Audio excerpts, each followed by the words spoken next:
Hello दोस्तों, कैसे हैं आप सभी। उम्मीद है बहुत अच्छे होंगे। मैं रुचि आपका सोशियोलॉजी अड्डा में स्वागत करती हूँ। अभी तक हम लोगों ने अपने एमसीक्यू की प्रैक्टिस सेट 5 कर लिया था। आज हम लोग का प्रैक्टिस सेट 6 है। तो बिना कोई समय गवाए हुए हम लोग अपने प्रैक्टिस सेट की ओर लौटते हैं। बाकी जिस किसी ने चैनल को सब्सक्राइब नहीं किया है प्लीज़ कर लीजिएगा। आगे बढ़ते हैं अपने पहले क्वेश्चन की ओर। जेनिटल प्रोलैप्स के जिम्मेदार कारकों में शामिल कारक नहीं है। तो जेनिटल प्रोलैप्स जो होता है उसके लिए कौन से कारक जिम्मेदार नहीं है वो बताना है। तो सबसे पहले तो जेनिटल प्रोलैप्स को समझ लेते हैं कि ये होता क्या है। ये होता है क्या कहते हैं, जो बच्चेदानी होती है उसको वजन की वजह से वो नीचे खिसक जाती है, यानी कि बच्चेदानी का बाहर आना, एक हिसाब से इसको हिंदी में बोलते हैं जेनिटल प्रोलैप्स को। तो इसका मतलब यही होता है कि बच्चे का वजन इतना ज़्यादा हो जाता है, बच्चा इतना जो बच्चेदानी है वो खिसक के नीचे आ जाती है या बाहर की तरफ जो है पुश करने लग जाती है। तो इस समस्या को बोलते हैं जेनिटल प्रोलैप्स। अब इसके ऑप्शंस देख लेते हैं। Post menopausal atrophy, intra abdominal pressure का बढ़ जाना, गर्भाशय के वजन का कम हो जाना, सहारा देने वाली संरचनाओं की जन्मजात कमजोरी।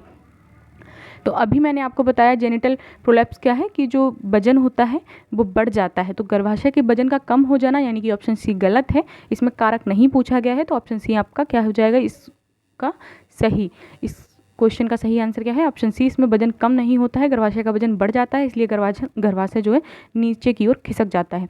नेक्स्ट क्वेश्चन की ओर हम लोग बढ़ते हैं अपने। अस्पताल और वृद्धाश्रम जैसे सरकारी संस्थान खाद्य पदार्थ एवं वस्तुएं खरीदने हेतु आमतौर पर निम्न में से किस विधि का प्रयोग करते हैं। नीलामी द्वारा खरीदारी, भाव तोल करके खरीदारी, ब्लैंकेट ऑर्डर खरीदारी और औपचारिक खरीदारी। तो जो अस्पताल होते हैं, वृद्धाश्रम होते हैं, इनमें सरकारी जो संस्थान होते हैं, इनमें खरीदारी जो होती है नीलामी के द्वारा नहीं होती।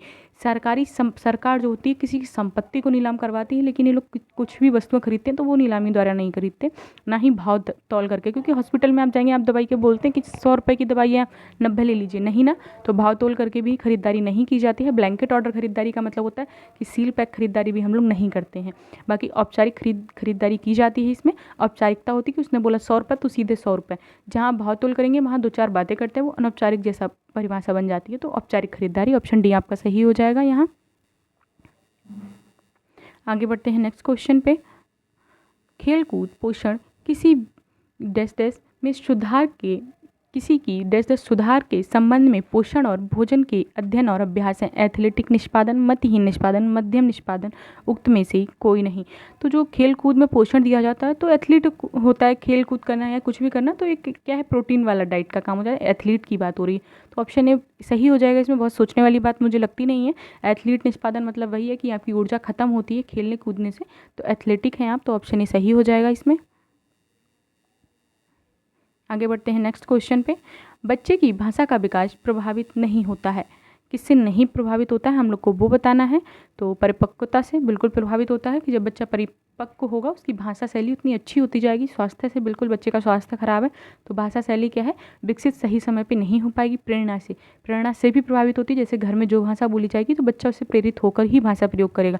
म्यूर हेड से भाषा प्रभावित नहीं होती है, ठीक है ना। तो ऑप्शन डी इसमें सही हो जाएगा आपका। आगे बढ़ते हैं नेक्स्ट क्वेश्चन पे। दबी हुई संवेगात्मक ऊर्जा को बाहर निकालने को कहते हैं। जो संवेगात्मक ऊर्जा है वो दबी हुई है, संवेग आपके मन में जो दबे हुए हैं, कोई रोना चाहता है लेकिन अपने मन में वो चीज़ें दबाए हुए है, कोई खुश होना चाहता है लेकिन किसी जगह बैठा है वो खुश नहीं हो पा रहा, तो उस चीज़ को क्या है, आपके संवेग हैं दबाए हुए हैं, आप उनको बाहर निकालने की क्रिया को क्या कहते हैं। शारीरिक नियंत्रण बिल्कुल नहीं। संवेगात्मक विरेचन, भावोन्नयन, तो इसको ही बोलते हैं। मानसिक संतुलन भी नहीं बोलते, संवेगात्मक सुरक्षा भी नहीं बोलते, ऑप्शन बी बोलते हैं संवेगात्मक विरेचन, ठीक है। इसका राइट आंसर हो जाएगा ऑप्शन बी। आगे बढ़ते हैं नेक्स्ट क्वेश्चन पे। शिशुओं की सामान्य दुग्धपान समस्याएं हैं, कब्ज, डायरिया, एलर्जी, उक्त सभी। बिल्कुल बच्चा है तो उसमें कब्ज की शिकायत भी होती है, दूध पीने से हो जाती है, डायरिया की शिकायत भी होती है गर्मियों में, और एलर्जी, किसी किसी को दूध से एलर्जी भी होती है। तो सभी ऑप्शन सही हो जाएंगे, इसमें ऑप्शन डी सही हो जाएगा। आगे, मानव के दूध के 100 ml में डैश डैश ग्राम प्रोटीन होता है। तो मानव का जो दूध होता है, मतलब जो लेडी होती है उसके दूध में कितना प्रोटीन होता है, तो इसमें प्रोटीन होता है 1.2 ग्राम, ठीक है। ऑप्शन बी आपका सही हो जाएगा। फैक्चुअल क्वेश्चन है तो आपको फैक्ट याद रखने होंगे। अनिश्चित व्यवहारों को समाप्त करने के लिए सम्मिलित अनुबंधन और प्रतिरूपण की प्रक्रियाओं का होना निम्नलिखित में से कहलाता है। तो अनिश्चित व्यवहार है कि कोई व्यवहार है उसको इच्छा नहीं, लोग सोसाइटी उसको पसंद नहीं करती, तो अनिश्चित व्यवहार है जो बिना पसंद के किया जा रहा है। सम्मिलित अनुबंधन और प्रतिरूपण की प्रक्रियाओं का होना। क्या है? अनिच्छित जो व्यवहार कर रहा है बच्चा, कुछ गलत कर रहा है, उसको आपको समाप्त करना है। फिर उसमें जो अनुबंध मतलब जो समाज कुछ चीज़ें हैं उसको सिखाना है, उसके रूप में परिवर्तित करना है। तो उन प्रक्रियाओं को क्या कहते हैं? नकारात्मक प्रबलीकरण नहीं, सामाजिक बहिष्करण नहीं, समाज से बहिष्कार थोड़ी कर देंगे आप। और व्यवहार परिवर्तन, बिल्कुल व्यवहार परिवर्तन कहते हैं जब उसके अनिच्छित व्यवहार को आप परिवर्तित करके इच्छित व्यवहार में बदलते हैं, तो कहीं ना कहीं वो व्यवहार परिवर्तन है। ऑप्शन सी आपका सही हो जाएगा। आगे बढ़ते हैं नेक्स्ट क्वेश्चन पे। प्रारंभ के 2 दिन माँ के स्तन से निकलने वाला गाढ़ा पीला दूध कहलाता है प्रोलैक्टिन, थायरॉक्सिन, कार्टिजोन और कोलेस्ट्रम। तो बिल्कुल कोलेस्ट्रम कहलाता है। तो आपको ये अवधि जो 2 दिन लिखा है वो हर बुक में अलग अलग मिल जाएगी। किसी में 3 दिन मिलेगा, किसी को 2 से 3 दिन, किसी का 3 से 4 दिन मिलेगा। तो आप अवधि नहीं, स्टार्टिंग के जो भी दिन आएंगे तो उनमें कोलेस्ट्रम ही आता है। तो ऑप्शन डी सही हो जाएगा। आगे बढ़ते हैं नेक्स्ट क्वेश्चन पे। बीसीजी का टीका बचाव करता है। तो बीसीजी का टीका है 24 घंटे के अंदर लगाया जाता है। आप लोग को पता है जन्म के 24 घंटे के अंदर अंदर लगाना होता है। कालरा, गठिया से, खसरा से, क्षय रोग से। तो क्षय रोग से बचाव के लिए बीसीजी का टीका लगाया जाता है। तो ऑप्शन डी सही हो जाएगा। आगे बढ़ते हैं नेक्स्ट क्वेश्चन पे। पोलियो की दवा के आविष्कारक हैं जोनास साल्क, एल्बर्ट ई शेबिन, सलमान बख्शमा, इनमें से कोई नहीं। अब इसमें ऑप्शन दोनों आपके सही हैं, जोनास साल्क, एल्ब ई शेबिन भी। लेकिन पता क्या है, जोनास साल्क राइट आंसर है इसका। क्यों? क्योंकि उन्होंने सबसे पहले आविष्कार किया था। बाद में अल्बर्ट ई साबिन जो थे उन्होंने उस चीज़ को जीवित पे कर दिया था, जीवित टीका बना दिया था उसका। जोनास साल्क ने मृत टीका खोजा था। तो लेकिन आविष्कारक कौन रहेंगे? जोनास साल्क रहेंगे। बाद में उन्होंने उसका रूप परिवर्तित करके उसको खोजा था अल्बर्ट ई शेबिन ने। तो इसका ऑप्शन ए सही हो जाएगा, जोनास साल्क। नवजात शिशु का औसत भार होता है। तो आप लोग का रटा हुआ क्वेश्चन है, आप लोग को पता है 7.5 पाउंड होता है। तो इसमें बहुत सोचने की ज़रूरत है नहीं, ऑप्शन पढ़ने की ज़रूरत भी नहीं लग रही मुझे। तो 7.5 पाउंड है। इतने बार आप लोगों ने ऐसे क्वेश्चन अटैम्प्ट कर लिए हैं कि आपके आगे से अगर पेपर में ऐसे क्वेश्चन आएंगे तो आप लोग धुआं बना दोगे क्वेश्चन पेपर का, ये तो श्योर है। माता की रक्त धारा से गर्भ को अलग करने वाला अंग होता है। अब इस क्वेश्चन में बहुत मज़ेदार चीज़ आने वाली है। अंडाणु क्या होता है? एग होता है, ठीक है ना। नाभि नाड़ी जो हम लोग की क्या कहते हैं, जो प्लेसेंटा होती है, प्लेसेंटा नहीं सॉरी, नाभि से जो नाड़ी जोड़ती है उसकी बात हो रही है, और गर्भाशय यूट्रस की बात हो रही है। लेकिन जो खेड़ी होती है उसको एग्जैक्ट प्लेसेंटा बोलते हैं ना। तो खेड़ी वर्ड यूज़ करके इन्होंने इस क्वेश्चन को इतना, लोग नाभि नाड़ी लगा देंगे, लेकिन नाभि नाड़ी नहीं है, खेड़ी है इसका। खेड़ी को हिंदी इंग्लिश में प्लेसेंटा बोलते हैं। जो प्लेसेंटा होती है बच्चे को जोड़ती है। तो ऑप्शन डी सही हो जाएगा इसमें, ठीक है। ध्यान रखिएगा खेड़ी वर्ड भी अब आगे से, क्योंकि आपको मिल सकता है कुछ भी। गर्भावस्था के दौरान कितना भार बढ़ना उचित है? कितना भार बढ़ना उचित है? 30 किलोग्राम, 30 किलोग्राम, 5 किलोग्राम, 12 किलोग्राम। भार बिल्कुल नहीं बढ़ना चाहिए। तो चौथा ऑप्शन तो बिल्कुल गलत हो जाता है। बाकी 12 किलोग्राम तो औसतन भार है ही, 10 से 12 किलोग्राम। तो ऑप्शन सी आपका सही हो जाएगा। आगे बढ़ते हैं नेक्स्ट क्वेश्चन पे। भ्रूण किसकी सहायता से माँ के शरीर से जुड़ा रहता है? तो जो भ्रूण है वो बच्चा माँ की किस शरीर के किस अंग से जुड़ा रहता है? नाभिनाल, गर्भनाल, रक्त कोशिकाएं और रक्त धमनी। तो रक्त कोशिकाएं और रक्त धमनी तो पहले से गलत है, लेकिन आप लोग गर्भनाल और नाभिनाल में कंफ्यूज हो जाएंगे। तो जो बच्चा होता है माँ से नाभिनाल द्वारा जुड़ा होता है, ठीक है ना। तो ऑप्शन ए इसका सही हो जाएगा, नाभिनाल। भोजन में ऊर्जा का सबसे संकेंद्रित रूप निम्न में से कौन सा है? तो संकेंद्रित रूप का मतलब होता है किसकी प्रतिशतता ज़्यादा है, कि भोजन का केंद्रीकरण एक स्रोत होता है। वो कौन सा है? तो कार्बोहाइड्रेट, वसा, प्रोटीन्स, विटामिन। तो ऑप्शन ए कार्बोहाइड्रेट राइट है, क्योंकि 50 से 60% भोजन में कार्बोहाइड्रेट होता है। तो कहीं ना कहीं भोजन के केंद्र में कार्बोहाइड्रेट ही रहता है, कि कुछ भी आप खाएंगे तो आपको कुछ थोड़ी बहुत मात्रा में कार्बोहाइड्रेट मिल ही जाएगा। तो ऑप्शन ए आपका सही हो जाएगा। आगे बढ़ते हैं नेक्स्ट क्वेश्चन पे। ऊर्जा की माप की इकाई क्या है? ग्राम, केल्विन, जूल, वोल्ट्स। तो आपको इसमें पता है ऊर्जा की माप की इकाई जूल होती है, लेकिन आपकी जो यूथ का प्रैक्टिस सेट है उसमें केल्विन दिया है। तो आप केल्विन नहीं लगाएंगे, केल्विन गलत हो जाएगा। वो क्या कहते हैं, आपका राइट आंसर हो जाएगा ऑप्शन सी, जूल। तो जूल अभी तक आप लोगों ने पढ़ा भी है, आपके हिसाब से भी जूल ही सही होगा मेरे अकॉर्डिंग तो, लेकिन जूल ही राइट आंसर है, केल्विन नहीं है। तो केल्विन रॉन्ग है। तो इसको आप अपने प्रैक्टिस सेट में अगर चाहें तो सही कर लें, वरना आप यहाँ पढ़ रहे हैं तो आपको समझ आ जाएगा। WHO द्वारा सुझाए एक वयस्क एशियन व्यक्ति को सामान्य BMI है। तो जो WHO है उसने एक वयस्क एशियन व्यक्ति, मतलब एशिया जो है उसमें रहता है, तो उसके व्यक्ति के लिए BMI, भारत भी एशिया के अंतर्गत आता है, एशिया महाद्वीप के अंतर्गत आता है, तो उसकी बात की गई है। BMI कितना बताया गया है? तो 18 से 23 किलोग्राम मीटर प्रति स्क्वायर बताया गया है। बिल्कुल ऑप्शन ही सही है इसका। आगे बढ़ते हैं नेक्स्ट क्वेश्चन पे। क्वाशियरकोर रोग किसकी कमी से होता है? कार्बोहाइड्रेट, खनिज लवण, वसा और प्रोटीन। तो क्वाशियरकोर होता है प्रोटीन की कमी से, है ना। तो क्वाशियरकोर होता है प्रोटीन की कमी से। आप इसको सही कर लेंगे, ऑप्शन डी सही है।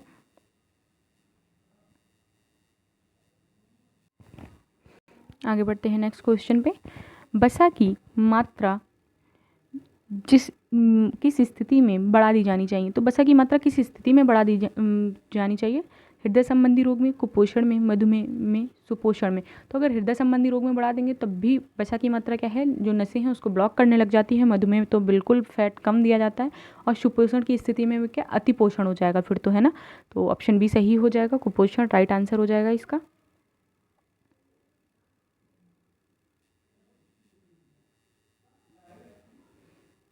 आगे बढ़ते हैं नेक्स्ट क्वेश्चन की ओर। अपोषणीय पदार्थ जो भोज्य पदार्थों में उद्देश्यपूर्ण ढंग से मिलाए जाते हैं, कुछ जो होते हैं वो मिलाए जाते हैं, उनको क्या बोलते हैं? Food additive, food supplement, fermented food, fortified food. तो जो अपोषणीय पदार्थ होते हैं उनमें कुछ पदार्थ मिला दिया जाता है। जैसे अभी आप लोग जो गेहूँ वगैरह है मार्केट में आता है वो फोर्टिफाइड फूड होता है। मतलब उसमें कुछ ना कुछ ऐसे पोषक तत्व मिलाए जाते हैं जिससे कि उसमें जो पोषक तत्व की गुणवत्ता है वो उच्च हो जाती है, पोषण मान उच्च हो जाता है। तो फूड सप्लीमेंट तो गेहूँ खुद है, ठीक है ना। फार्मेटेड फूड जो है बदल जाने के बाद होता है, किसी न किसी रूप में बदलाव, मतलब गेहूँ उसका रूप बदल दिया जाता है, वो फार्मेटेड फूड हो गया। और फोर्टिफाइड फूड मतलब जो गेहूँ तैयार होगा मिलाए जाने के बाद, कुछ पदार्थ मिलाए जाने के बाद, तो उसे फोर्टिफाइड फूड कहेंगे, ठीक है ना। तो ऑप्शन ए सही हो जाएगा, फूड एडिटिव होता है, फूड एडिटिव, ठीक है ना, ये सही हो जाएगा ऑप्शन ए। रिकेट्स किसकी कमी के परिणाम स्वरूप होता है? कैल्शियम, विटामिन डी, कैल्शियम एवं विटामिन डी हार्मोन।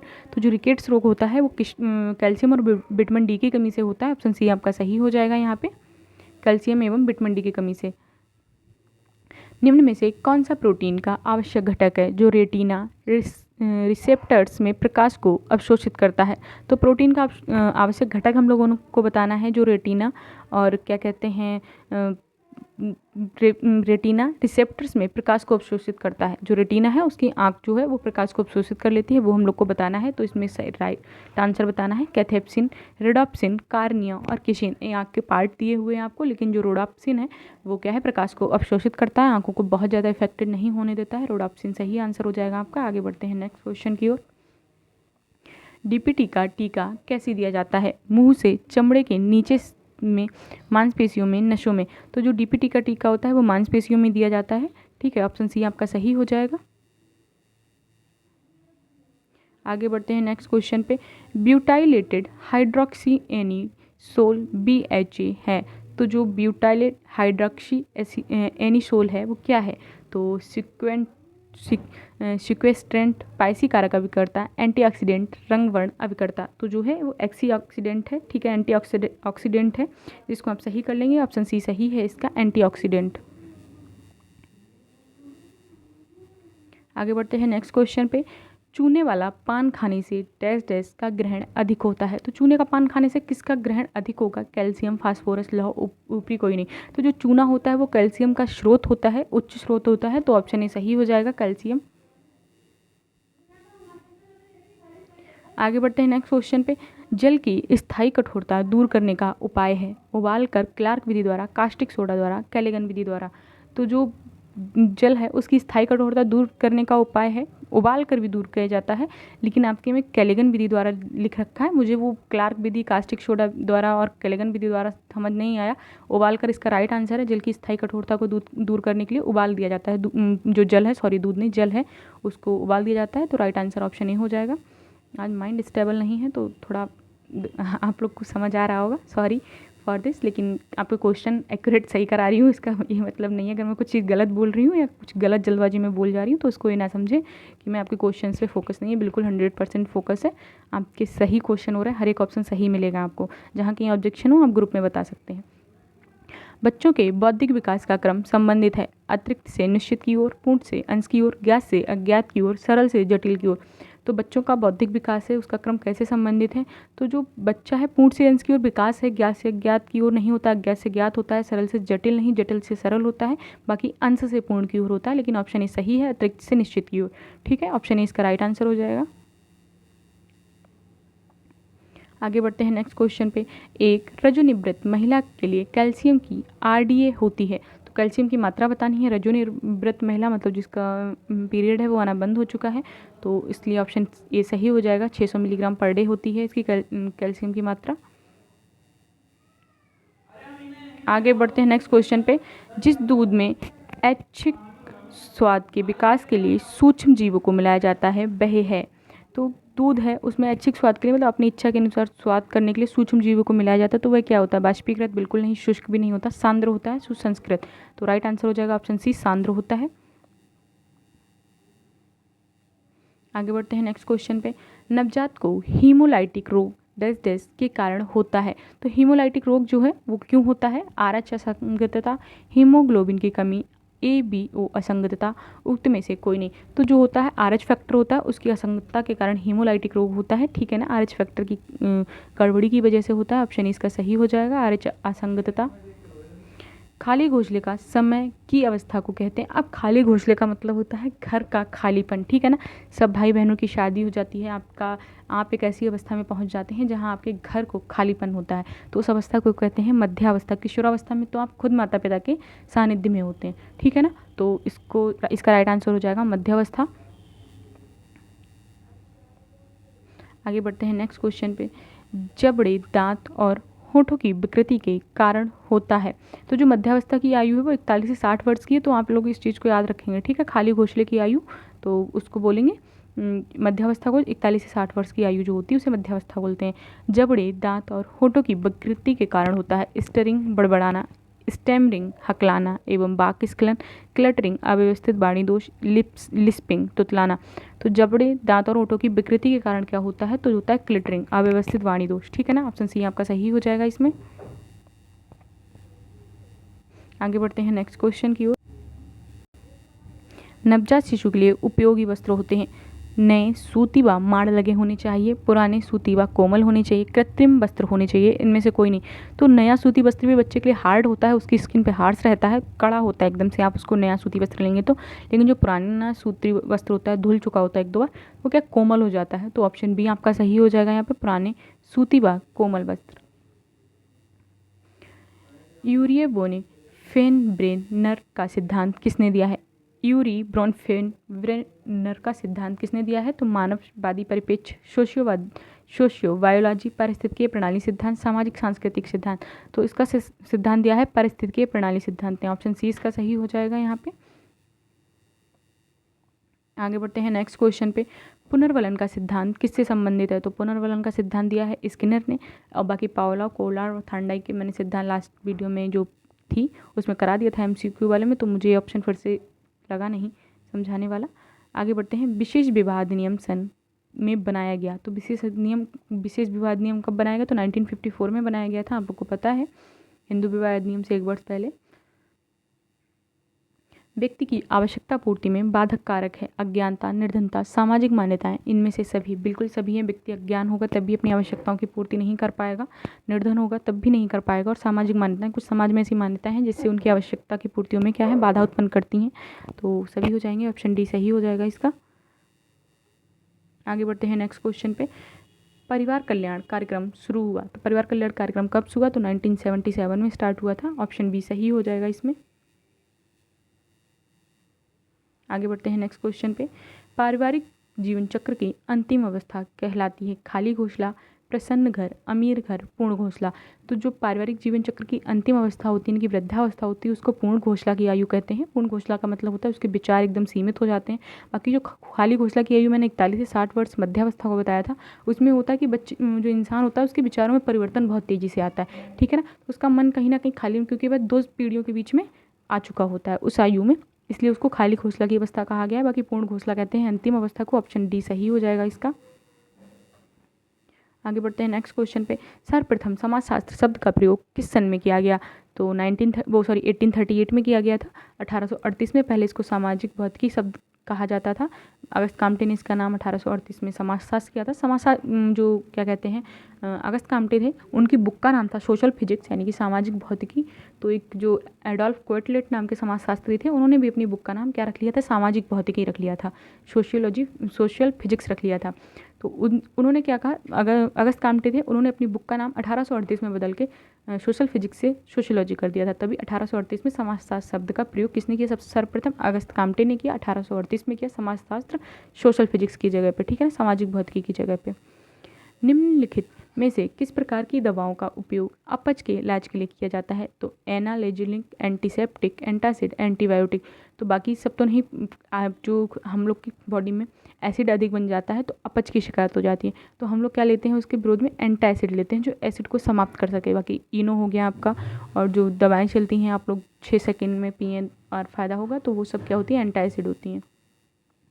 मलेरिया की एक विशेष जाति के काटने के कारण मलेरिया के संचरण की खोज किए जाने हेतु निम्नलिखित में से किसने नोबेल प्राइज प्राप्त किया, रोनाल्ड रास थे। इन्होंने मलेरिया जो परजीवी था, बताया था कि मलेरिया होने की पुष्टि उसी कारक से होती है जो मलेरिया परजीवी खोजा गया था उससे। किसने बताया था, रोनाल्ड रास ने बताया था, इसके लिए इन्हें नोबेल प्राइज़ भी मिला था। ऑप्शन ए आपका सही हो जाएगा, रोनाल्ड रास। आगे बढ़ते हैं नेक्स्ट क्वेश्चन पे। प्रभावी संचार के लिए क्या बाधाएं हैं, नैतिक कारण, पूर्वग्रही होना और सांत्वना की टिप्पणियां, संवाद, सारांश और आत्मसमीक्षा, सरल शब्दों का प्रयोग, नेत्र संपर्क। तो बाधाएं बतानी हम लोग को, बाकी नेत्र संपर्क भी सही है, सरल शब्दों का प्रयोग भी सही है, संवाद, सारांश और आत्मसमीक्षा भी सही है। बाकी नैतिक कारण, पूर्वग्राही होना और सांत्वना की टिप्पणियां, तीनों गलत हैं। बाधा है नैतिक कारण का मतलब आप बहुत ज़्यादा नैतिकता में बन के किसी से बात करेंगे तो बहुत ज़्यादा कहीं ना कहीं वहाँ पे क्लिष्ट भाषा का प्रयोग हो जाएगा। नैतिकता में बन के आप किसी से बात नहीं कर सकते, आप वहाँ पे औपचारिकता निभाएंगे। पूर्वाग्राही मतलब किसी के बारे में पहले से आपने धारणा बना ली है और फिर आप उससे बात कर रहे हैं, तो उससे बात करने का कोई मतलब नहीं बनता। सांत्वना की टिप्पणियां, अगर कोई बेचारा, बेचारी, उस शब्द का प्रयोग करने का कोई मतलब नहीं होता, लेकिन आप करते हैं तो वो क्या है, बाधाएं हैं। ऑप्शन ए इसका राइट आंसर हो जाएगा। आगे बढ़ते हैं नेक्स्ट क्वेश्चन पे। परामर्श के सिद्धांत कौन से हैं, स्वीकृति का सिद्धांत, सहानुभूति का सिद्धांत, संचार का सिद्धांत, उपयोग सभी। तो सभी हैं परामर्श के सिद्धांत, ठीक है ना, ऑप्शन डी सही हो जाएगा। आगे बढ़ते हैं नेक्स्ट क्वेश्चन पे। यूनिसेफ के सहयोग से वर्ष 2001 में दुलार परियोजना भारत के किन राज्यों में शुरू की गई थी, उत्तर प्रदेश, बिहार, उत्तर प्रदेश, मध्य प्रदेश, बिहार, झारखंड, उत्तर प्रदेश, छत्तीसगढ़। तो जो क्या कहते हैं दुलार परियोजना थी 2001 में बिहार और झारखंड में शुरू की गई थी, इसका राइट आंसर हो जाएगा बिहार और झारखंड। आगे बढ़ते हैं नेक्स्ट क्वेश्चन पे। संयुक्त राष्ट्र जनसंख्या कोष के आंकड़ों के अनुसार प्रति 1 लाख जीवित व्यक्ति जीवित जन्म पर मातृ मृत्यु दर कितनी है। तो जो क्या कहते हैं संयुक्त राष्ट्र जनसंख्या कोष है, उसने बताया था कि 1 लाख जीवित बच्चे हैं, उन पर मातृ मृत्यु दर बतानी है कितनी है, तो 211 बताई गई थी। ऑप्शन बी सही हो जाएगा। आगे बढ़ते हैं नेक्स्ट क्वेश्चन पे। असीम स्टेनर निम्नलिखित संगठनों में किसके प्रशासक नियुक्त किए गए। तो जो असीम स्टेनर है वो आपको बताना है किसके प्रशासक नियुक्त किए गए। अगर इसमें अब तो प्रशासक भी पूछ लिया गया, करंट से रिलेटेड क्वेश्चन है, तो यूएनडीपी के हैं ये। राइट आंसर ऑप्शन बी हो जाएगा। राइट आंसर हम लोग लगा लेते हैं ऑप्शन बी। आगे बढ़ते हैं नेक्स्ट क्वेश्चन पे। भारतीय रेड क्रॉस समिति के प्रथम अध्यक्ष कौन थे, Lord Montagu, Lord Chelmsford, Lord Malcolm Hailey और संत जॉन। तो जो सर मैलकम हेली हैं, ऑप्शन सी सही हो जाएगा इसका, प्रथम अध्यक्ष ही थे। बाकी आज की क्लास हम लोग यहीं समाप्त करते हैं, मिलेंगे नेक्स्ट क्लास में 3 बजे। नेक्स्ट क्लास लेना ना भूलें सभी लोग, इस क्लास को भी कर लें, आज की कोई जिस क्लास से होनी है, कल की क्लास और आज इस क्लास से, कल जो लास्ट क्लास थी 3 बजे वाली, उससे थ्योरी क्लास और इससे दोनों को मिला के आज की क्यूज होगी 5 बजे। सभी लोग टेलीग्राम चैनल पे जुड़ जाएं, जो नहीं जुड़े हैं लिंक डिस्क्रिप्शन बॉक्स में दे दूँगी। और लाइक करिए, शेयर करिए अच्छा लगे तो, बाकी कमेंट भी करिए, रिव्यू देना ना भूलें, ठीक है ना। मिलते हैं नेक्स्ट क्लास में, तब तक के लिए टाटा बाय बाय।